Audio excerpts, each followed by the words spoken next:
Yo, it's your boy Ron Flip the Jump, man. And I'm back with another video to the movie called 28 Years Later. Let's get it to it. Alright, so here's a breakdown on 28 Years Later. You know what I'm saying? The Bone Temple. This 2026 horror is a sequel shaking up from the one called 28 Days Later franchise, you know what I'm saying? But this one is dark, it's weird, thematic, and this is not your typical zombie movie. This one right here is not your typical zombie movie, y'all. So where does this one fit in on the franchise?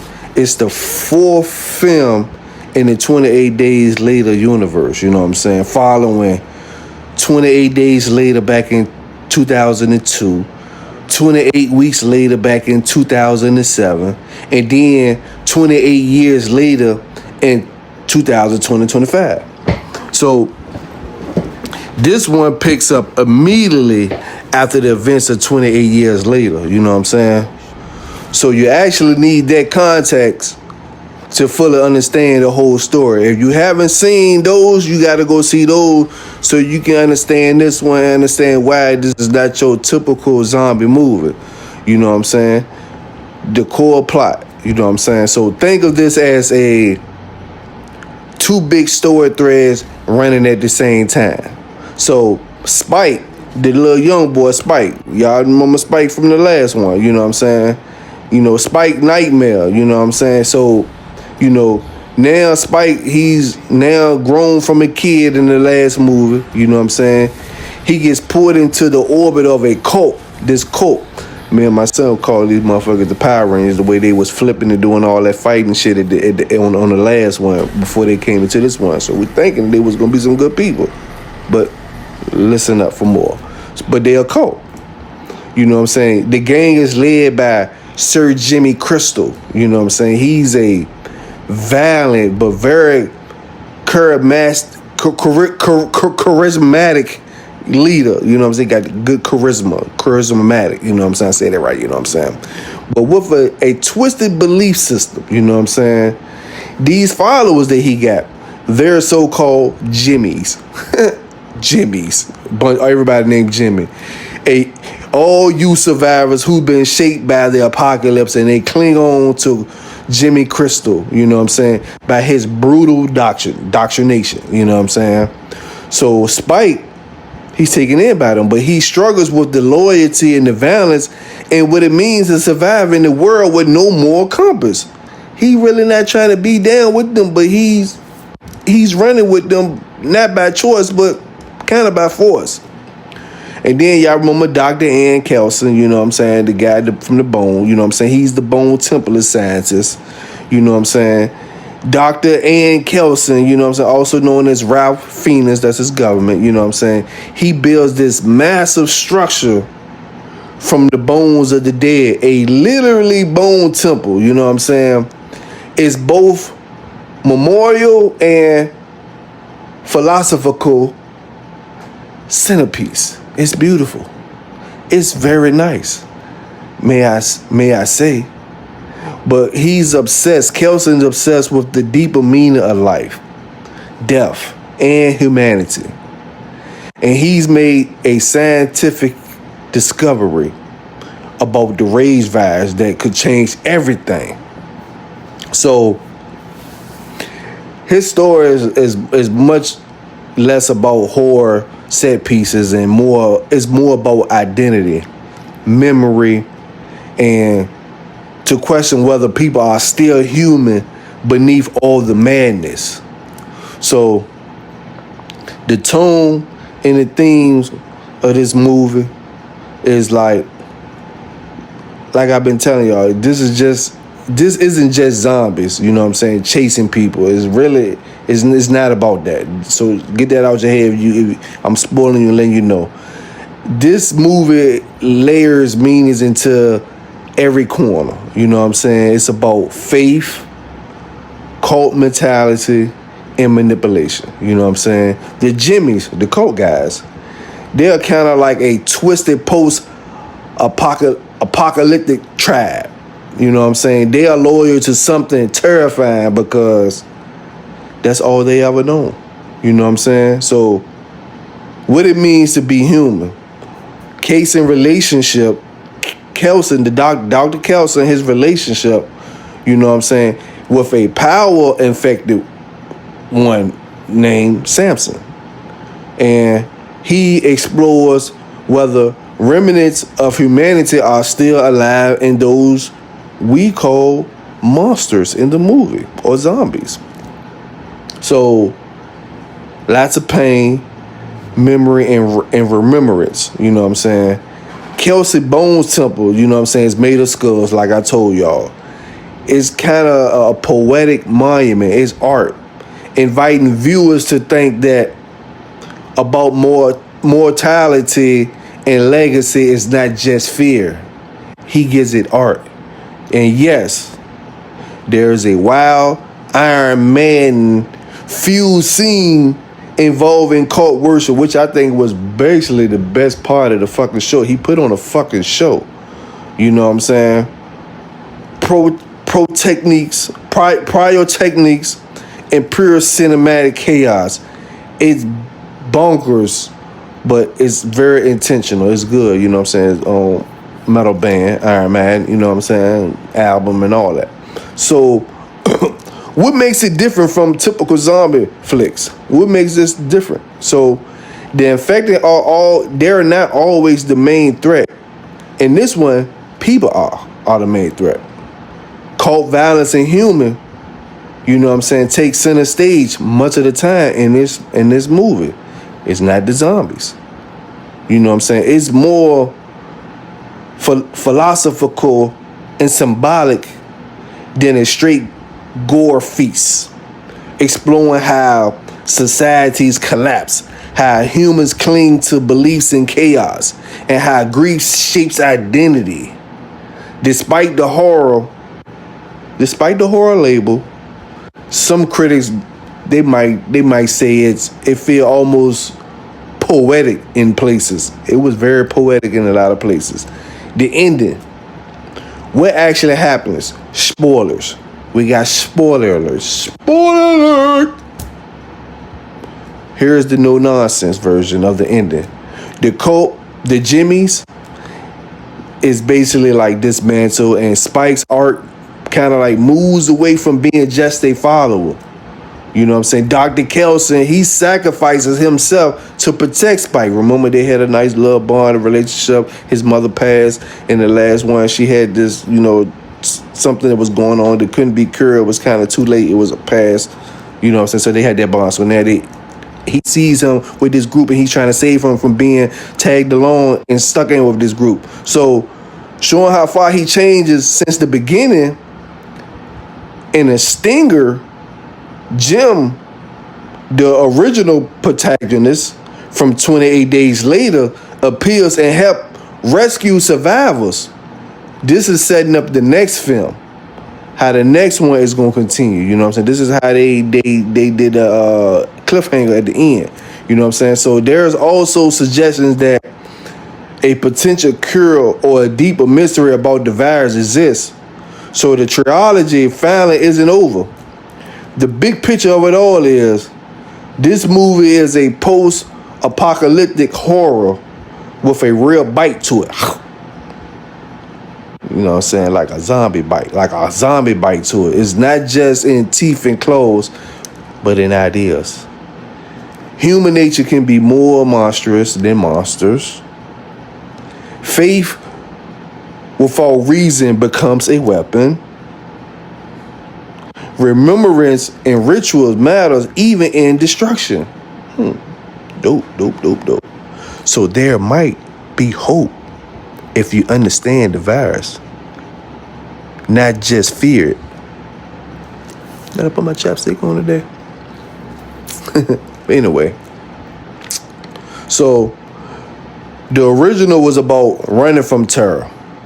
This one is about understanding terror and what it does to us.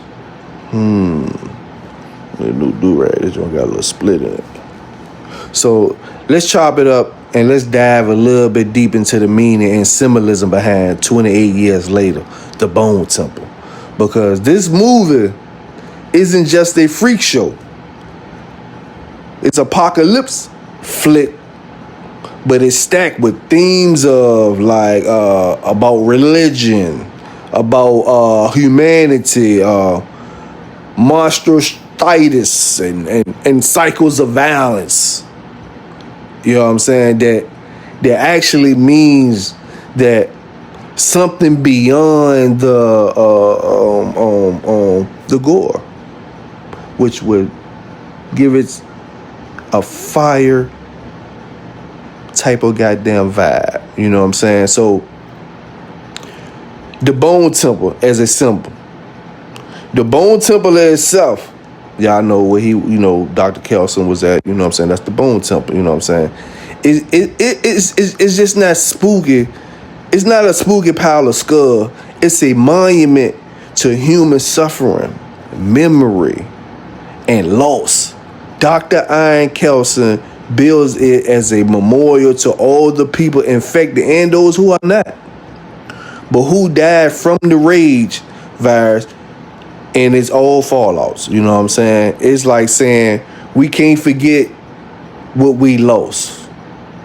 You know what I'm saying? But we need to face it head on. You know what I'm saying? We need to be direct onto it. So bones equals memory instead of hiding. Instead of hiding corpse. And Kelson, he elevates them into like a structure that forces the living to confront mortality and grief. This is how he does this. So it's more than horror art. It's more than horror art. You know what I'm saying? It's a reminder of shared trauma, humanity passes errors, deaths, survival, and chaos. So the cult and faith is the Jimmies. You know what I'm saying? The Jimmies. That's, by Jimmy Crystal. You know what I'm saying? He's the leader. You know what I'm saying? The gang led by Sir Lord Jimmy Crystal. You know what I'm saying? That weird purple velour cult. You know what I'm saying? It's way more than just villains. They symbolize, you know what I'm saying, religious extremeness and cults of personality. Motherfucking and they wore these blonde wigs. All of them had these blonde wigs. I think Jimmy actually had like I think he was the one that actually had real blonde hair. But everybody else, the Jimmys, they had to wear blonde wigs to be in the Jimmy cult. They're part of the Finger Gang, you know what I'm saying? So Jimmy Crystals fashions himself as a demonic icon, you know what I'm saying, and leader of a tribe that mixes violence with religious devotions, you know what I'm saying, real life inspiration, you know what I'm saying. So filmmaker said his character is based on the notorious British TV figure Jimmy Savile. You know what I'm saying? A dude with a public image masking serious evil to show how dangerous mythologized personalities can become. So this is where they get his character idea from, you know what I'm saying? But these followers aren't just zombies. They're humans turned violent through misguided faith. It's a lot of cults out there that's misguiding people through misguided faith. A lot of I'm not gonna get into it. Y'all religions, y'all in the cult too. Y'all people that's y'all in the cult. I'm just letting you know. So they show how charisma plus crisis equals people looking for meaning in all the wrong places. That's what people end up doing when they just, you know what I'm saying, they start looking for meaning for something, and then they just have to attach themselves with something, and then next thing you know, you in a cult. So it's religion twisted into violence in this movie. The Jimmies, they call brutality acts charity and worship chaos like it's salvation. That's a symbol. One that acts. You know what I'm saying? So when humanity breaks, What do we cling to? Belief or brutality? Science versus faith is Samson and Kelson. Dr. Kelson. Kelson's relationship with the alpha infected Samson is one of the most fascinating parts of the whole film. You know what I'm saying? Because remember from the first film, a lot of people ran from him, and he was the biggest, the strongest of all the infected. So instead of hating or killing Samson, because he could, because he had them virus shots or them shit to keep him under influence with the bows and shit. You know what I'm saying? So he outright, Kelson tries to empathy and use experimentation on him to try to settle with him to make him be something again. So his mission is to use sedatives, that's what the word was, that calm Samson, revealing his outrage, but manageable instead of like pure him being animalistic how he was always known. So Samson becomes more than a threat. He becomes a bridge between human and monsters, suggesting something deep. Maybe monster out is, I'm trying to create a word, monstrosity is in the total absence of humanity, but maybe it's distorted in humanity. You know what I'm saying? So this gonna ask the question. So are the infected just rage and incarnate, or remnants of what was once human? But the movie doesn't give a simple answer to it though. You know what I'm saying? And then you got the Iron Maiden ritual, metaphor as performance. Best part of the fucking movie. Best part of the fucking movie, you know what I'm saying? But once you understand that this movie wasn't just about zombies chasing people, then you'll understand the psychology of this movie. You know what I'm saying? There's this insane part where Kelson performs Iron Man, the number of the beast was the name of the song, to convince the Jimmies that he was the devil. You know what I'm saying? It was very wild, but it was a symbolic genius. You know what I'm saying? Sir Lord Jimmy Crystal ran into Dr. Kelson. He had this plot where, I need you to make this seem like you're the devil, but Dr. Kelson was all with it, but then not all part of it. So it was music, fire, bone, temper equals, show of religion or theater. This isn't meant to be taken literally. It's visually poetry about how mythology and spectacles can manipulate belief and people traumatized by chaos. Meaning that belief can be coded, staged, and weaponized. Like that so-called good book a lot of y'all believe in. But it's a powerful commentary on how religion, culture, and trauma and poetry intersects with each other. You know what I'm saying? So in the ending, a call to choose humanity. Defining moments really matters. Without just being a cliffhanger, it offers thematic closure, you know what I'm saying, and a hopeful twist. Jim returns and choose compassion. His lines, we helped them when seeing Spike and Kelly chased by and infected. It's basically the movie's thesis. You know what I'm saying? You can choose goodness even when the world is broken. It breaks the old cycle. Violence is already taken. It's already taken. Fear is already everywhere. But compassion still possible? Yes. And that's the point. That's the point. Not just more gore. It says hope isn't dead just because everything around you is hell. No. Still is hope. Still have hope. You know what I'm saying? But let's get into some of the big themes and sum it up. You know what I'm saying? So here's the underneath layer of all the zombies. We're going to break it down. I'm going to give it to you right in direct pause.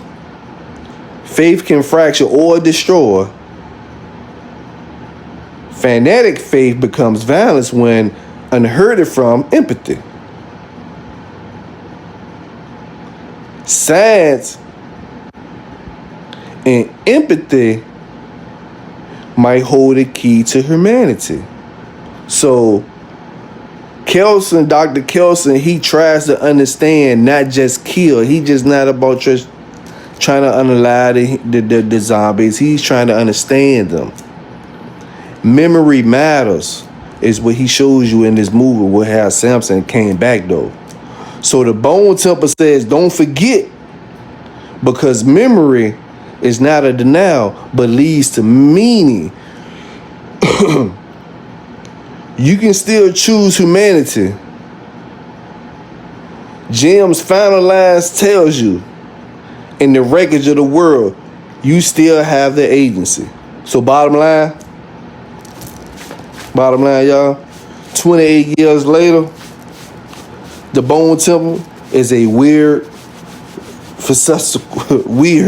brutal ride, but that's the surface. And underneath, it's wrestling with religion versus reason, memory versus oblivion, monstritis versus humanity, monstrous versus humanity, zombies and shit, and chooses to help instead of hate. You know what I'm saying? So this was about helping instead of hating versus doing all this unaliving and shit. So this is more or less of a zombie movie, and it's more like a post-apocalyptic sermon about what it really means to be human.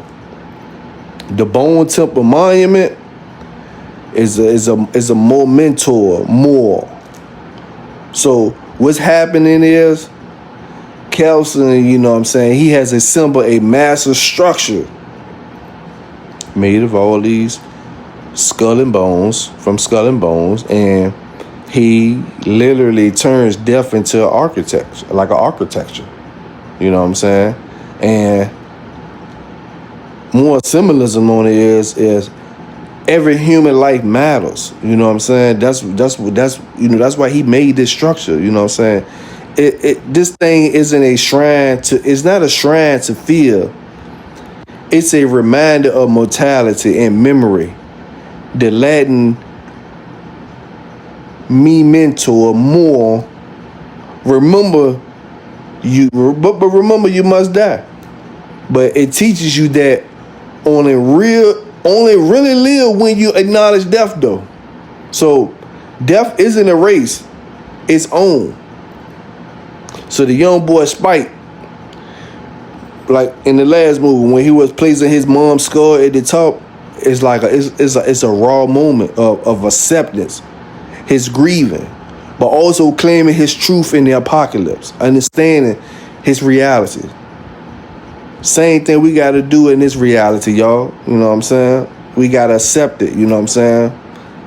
Death is promised for everybody in this realm. So, but this scene flips horror on his head.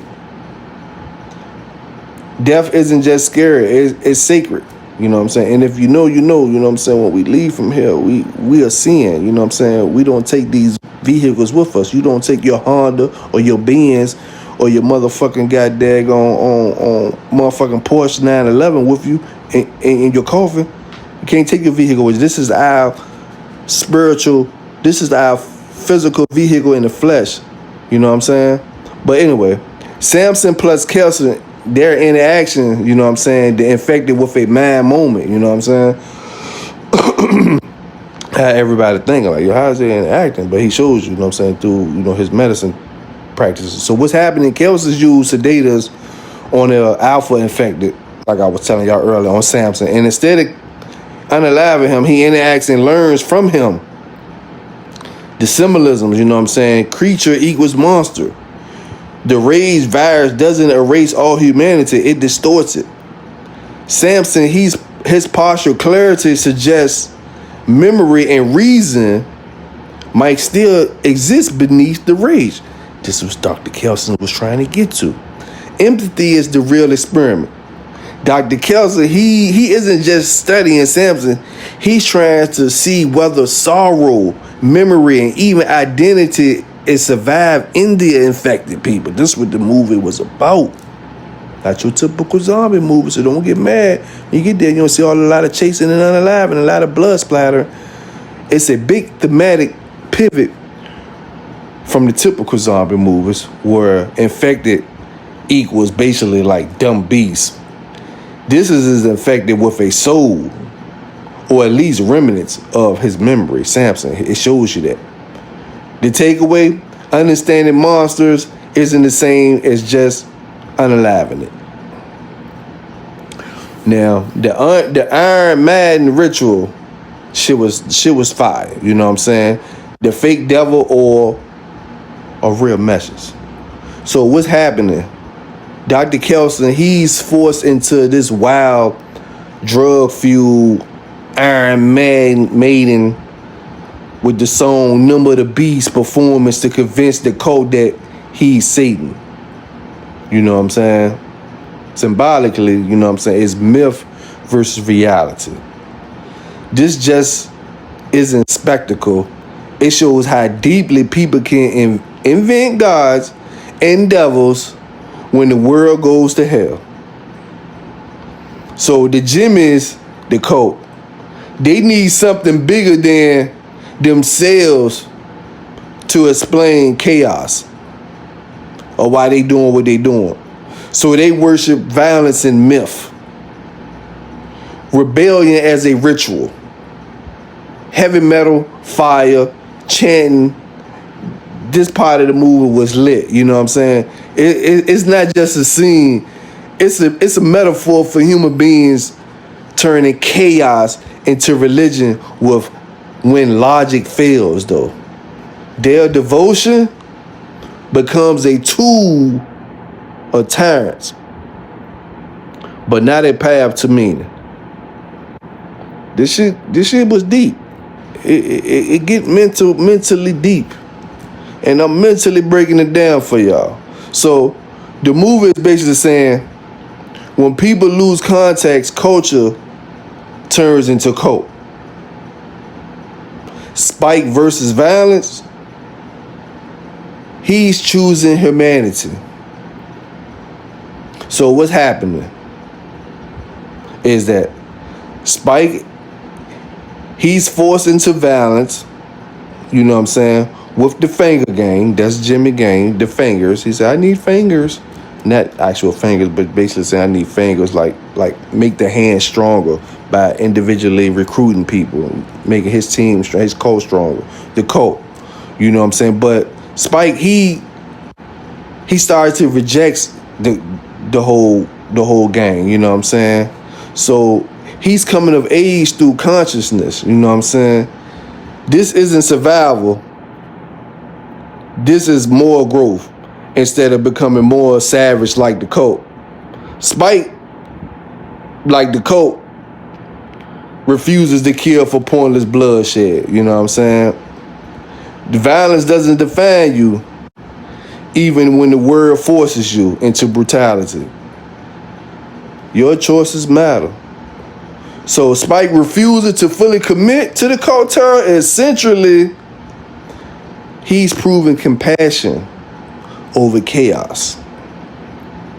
Spike growing up, y'all, he done had enough with this goddamn apocalypse world going on.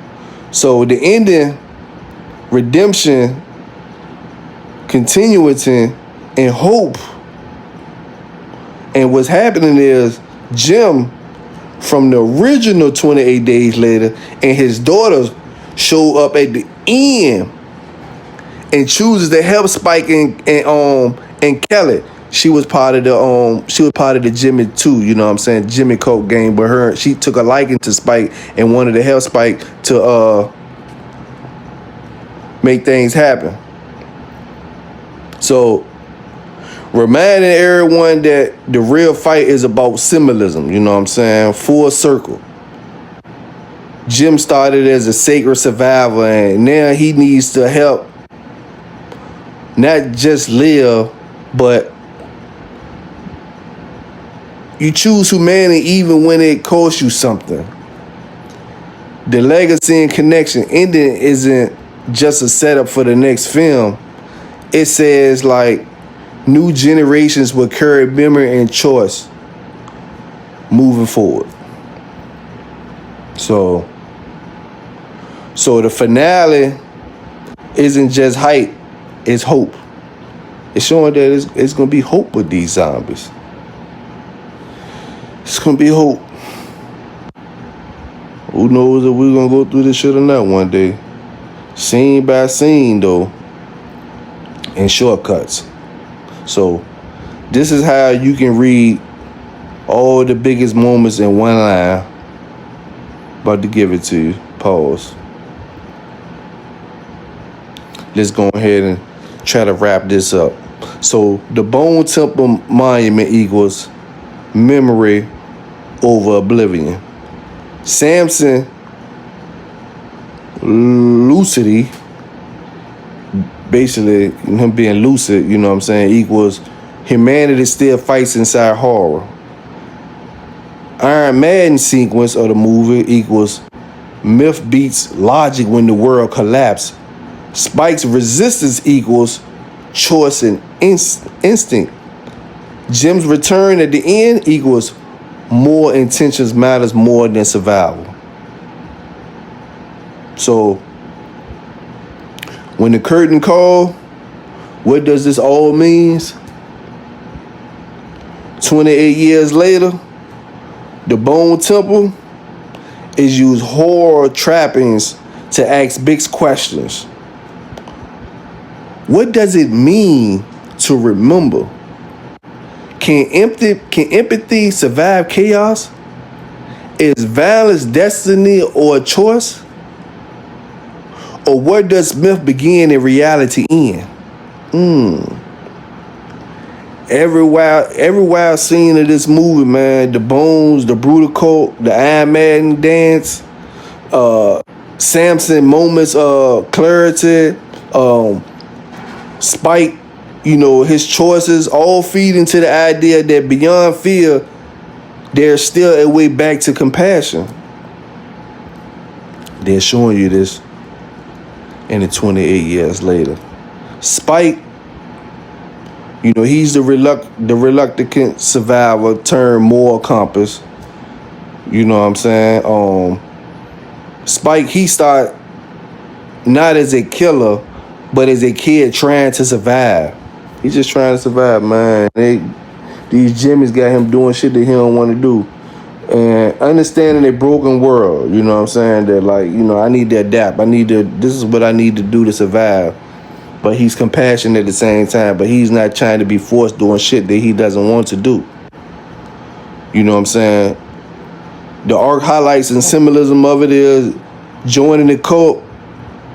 You know, Spike Force initiation into Sir Jimmy Gang is like identity chaos incarnated. You know what I'm saying? He has to kill unalive to belong. But he hates it. He hates it with a passion. So this set up the core conflict. Does trauma define you? Or do you choose? Or do your choices define you?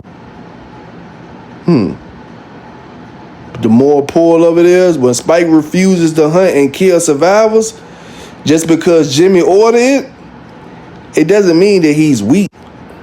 He's choosing humanity over violence. That's the movie heartbeat. He's choosing humanity over violence. So, with Jimmy, linked with Kelly, she becomes a mirror to Spike. They're both a reflection of each other. They're both trying to really get away from this game. They really don't want to be doing all this stuff. They're questioning the violence, giving him the first real sense that he's not alone in rejecting the cult brutality. So he knows that he got someone that he can ride with within the gang, and they can plan their way out, being with Kelly, one of the other Jimmy cult. Symbolic meaning that, Spike is the movie's moral compass. You know what I'm saying? It's the whole compass of the whole movie. It's the whole direction. You know what I'm saying? The one who refuses to let the apocalypse strip him of any empathy. Every choice he makes screams, I choose humanity, is basically what Spike was saying throughout the whole movie. I choose humanity over violence. That shapes not his fate, but the emotional core of the whole story. So the deep takeaway of it is, Spike, he just not a survivor. He bridged between violence and compassion. That's huge in this world of this movie, where most people have lost the whole ability to care anymore. Like everybody, it's just like they just got unprogrammed to care. Like it's not even in their program no more. Dr. Ann Kelson, he shows compassion, memory, and the bone tempers, it shows that, that he got heart. Kelson, he's not your average post-apocalyptic scientist. He's a walking can't even say the fucking word. I'll try to get it out. Pause. Philosophical paradox type of science. But it's key moments and symbolism where the bone temple exists. Kelson, he builds the ossuary as a mentor more, reminding survivors of who they lost and why they remember. And it's not a race, That's memory versus oblivion, Bond with Samson, he doesn't see the infected as monsters with no soul. He sees something human left. Samson, lucid under the sedation, hints that the rage might be a condition, not destiny. It's just a condition. He sound like the apocalypse Dr. Sabi. I know I can fight the cure. I know I can survive. I know I can heal them. I know you can heal yourself. But anyway, but falling the cult's game, Dr. Kelson, this supposed Satan act that he does, decked out with all these hallucinogens and Iron Man theatrics is a symbolic of how myth and religion can be manipulated.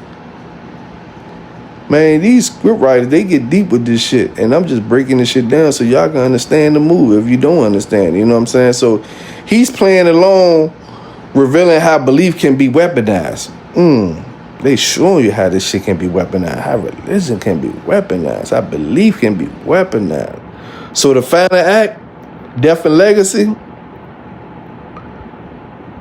when he stabbed by Sir Jimmy at the end, because he's not going to be in the next one. Sorry, y'all. He got unalive by Sir Jimmy. The symbolism hits double. His death is the greatest lesson. You know what I'm saying? A man who chooses empathy dies because he stood for compassion in a world obsessed with violence. When you have to basically stay violent to survive. And when Samson shows genuine gratitude after Kelson's death, oh man.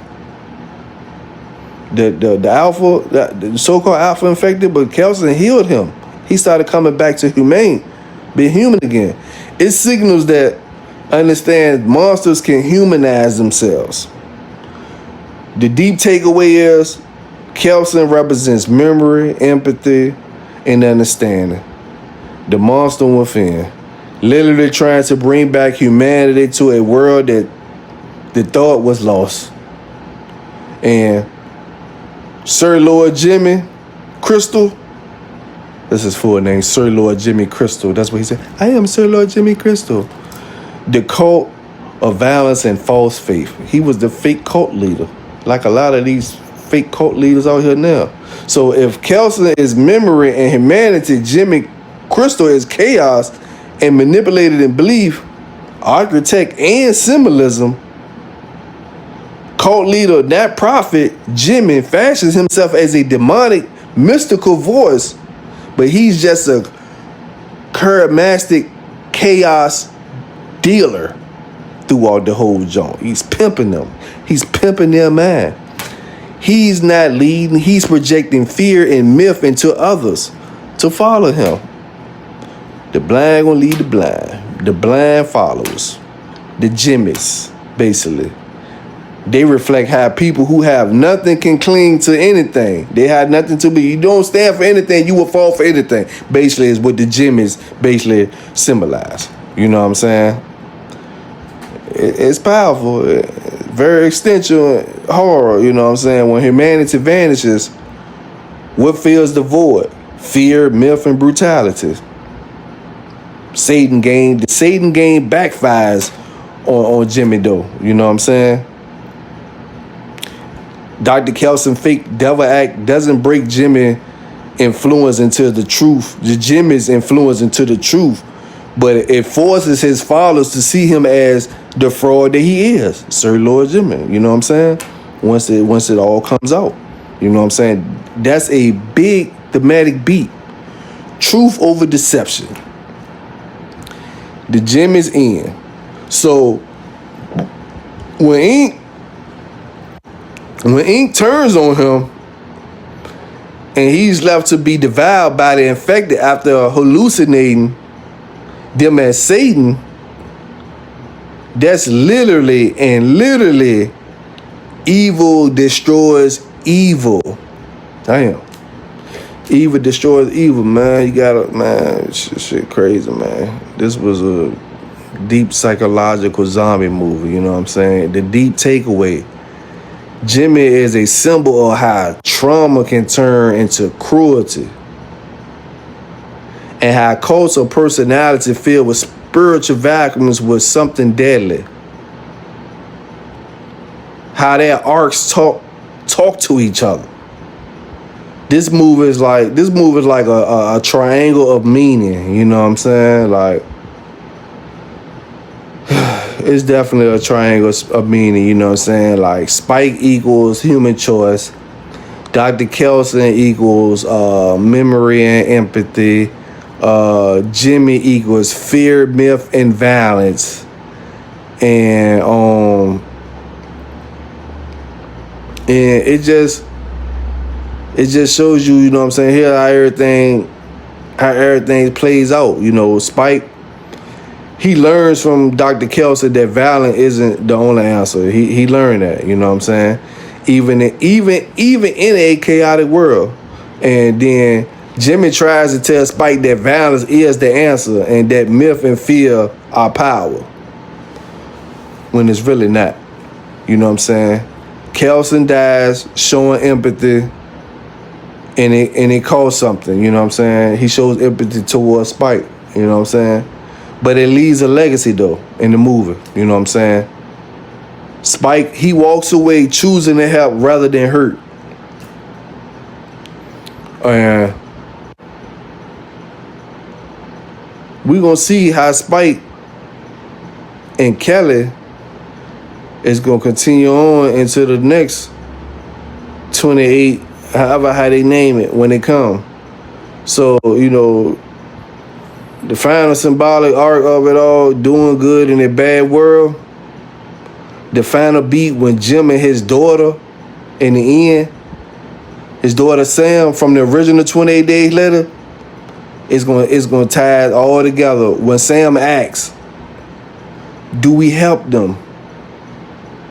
And Jim says, of course we do. That's the statement of the whole trilogy. A broken world doesn't excuse cruelty.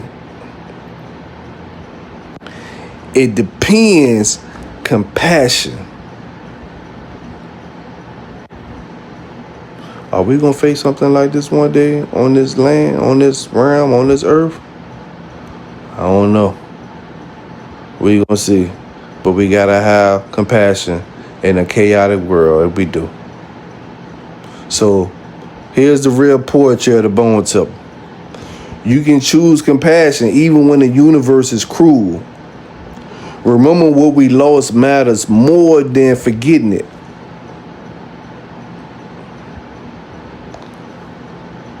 Monsters aren't always outside. Sometimes they're inside. That's one to grow on. That's one to grow on. And the next movie is set up to expand that with Jim from 28 Days Later, now stepping fully back into the story and mentoring the next generation, probably along Spike and Kelly. Oh man, it's gonna be good, man. And then the Iron Maiden the Iron Maiden, y'all. It's both a band and the group formed in London back in 1975. You know what I'm saying? It's like one of the founding giants of heavy metal. If y'all are into heavy metal, you know what I'm saying? And their album, you know, their debut album is also called Iron Maiden. So it's a group, and that's their debut album. Back in the album, the debut album, it dropped in 1980. Damn, 2 years after I was born. So yeah, it's a brand plus product plus classic power move. You know what I'm saying? And they show you this in the scene during 28 Years Later, where Dr. Kelso performs this, pretending as to be Satan, to try to prove that the Jimmys, that Sir Lord Jimmy has found his father. You know what I'm saying? So, but why this song is so hard in the Bone Temple is a pause. It's so hard. That song, The Number of the Beast, you know what I'm saying, is a peak Iron Man song. You know what I'm saying? It's about devil, fear, vision, and chaos. So it's the perfect soundtrack for this cult energy. You know, with it feels like religion plus rebellion in the same breath. So it's not random. It's intentional mythology through music and put in this movie. 28 years later, y'all, go see it. Giving you a spoiler alert, it's not your regular zombie movie. They not zombies chasing each other and all that crazy shit. So, peace, I'm out. And I'm going to get this joint 5 Popkins. Jump, man. Why do?